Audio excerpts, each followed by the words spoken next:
सियासी घमासान अभी भी चल रहा है और घोसी के चुनाव की चर्चा अभी काफी लंबी चलेगी। जिस तरह से घोसी के चुनाव को बीजेपी और सपा ने प्रतिष्ठा का चुनाव बनकर लड़ा, उसकी चुनावी चर्चा भी काफी लंबी चलने वाली है। घोसी का चुनाव एनडीए बनाम इंडिया गठबंधन के लिए कितना महत्वपूर्ण है, इसके लिए देखिए हमारी एक खास रिपोर्ट।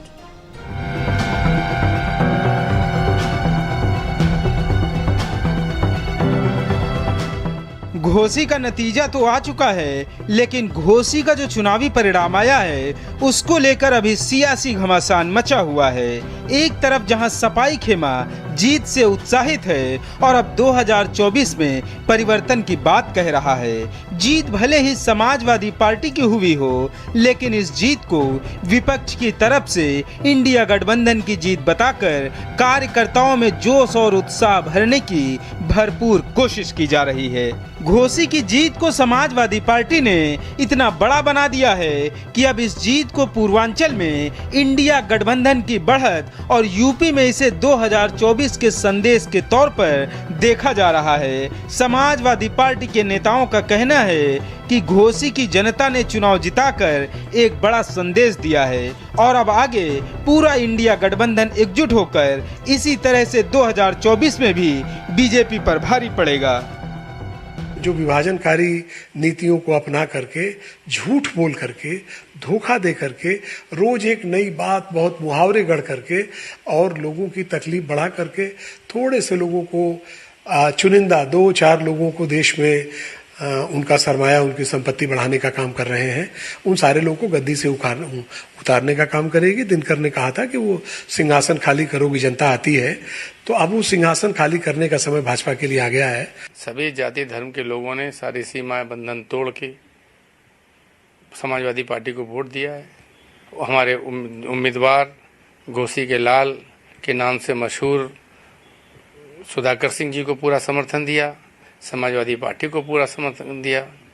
जो एनडीए गठबंधन बन रहा है उसके लिए भी बहुत शुभ संकेत के रूप में ये निर्णय आया है, तो सब बहुत खुश हैं और एक अच्छा माहौल और एक अच्छा संदेश गया है। तो निश्चित तौर पे आगे की राजनीति के लिए एक अच्छा कदम समाजवादी पार्टी की ओर से बढ़ा है। जो किसानों की बात करेगा, जो नौजवानों की बात करेगा, जो बेरोजगारी की बात करेगा, जो महंगाई की बात करेगा, जो रोजगार की बात करेगा, जो पिछड़े और दलितों के सम्मान के हक की बात करेगा, जो देश में प्रेम और सद्भावना की बात करेगा, वही लोग इस देश में चुनाव जीतेंगे और आने वाले 2024 के चुनाव में सरकार बनाएंगे।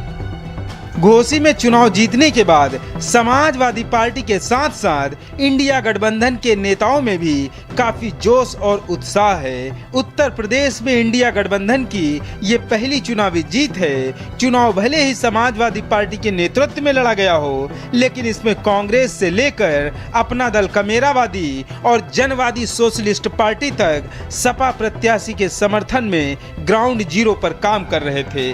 पूर्वांचल में जनवादी सोशलिस्ट पार्टी के प्रमुख संजय चौहान का काफी प्रभाव है और घोसी में सपा की जीत में वो अपनी पार्टी की भी अहम भूमिका बता रहे हैं। फिलहाल घोसी की जीत ने पूरे इंडिया गठबंधन का हौसला बढ़ा रखा है। एक उपचुनाव में जीत से भले ही विपक्षी खेमा गदगद हो, लेकिन बीजेपी अपनी स्ट्रेटेजी के साथ ही 2024 के लिए काम कर रही है। बीजेपी का कहना है कि 2024 में बीजेपी नेता मजबूती से उत्तर प्रदेश में चुनाव लड़ेंगे। घोसी की चुनावी हार से बीजेपी कार्यकर्ताओं का हौसला कम नहीं हुआ है। किसी भी चुनाव में जय या पराजय तय होती है। भारतीय जनता पार्टी ने पूरे मनोयोग के साथ, सामूहिक नेतृत्व के साथ, परिश्रम के साथ चुनाव लड़ा था, लेकिन कुछ कारण रहे हैं जिन कारणों की हम निश्चित तौर पर बूथवार समीक्षा करेंगे कि भारतीय जनता पार्टी के प्रत्याशी की वहां पर क्यों हार हुई है। लेकिन चुनाव में जीत और हार के बाद हम नकारात्मकता से प्रशासनिक आधार पर या ईवीएम या चुनाव आयोग पर कोई दोषारोपण नहीं करते हैं। हमने जनता के इस जनादेश को स्वीकार किया है और जो भी इसके कारण है उनकी समीक्षा करेंगे। घोसी की जनता ने समाजवादी पार्टी के प्रत्याशी को जिताकर पूरे पूर्वांचल के लिए बड़ा संदेश दे दिया है।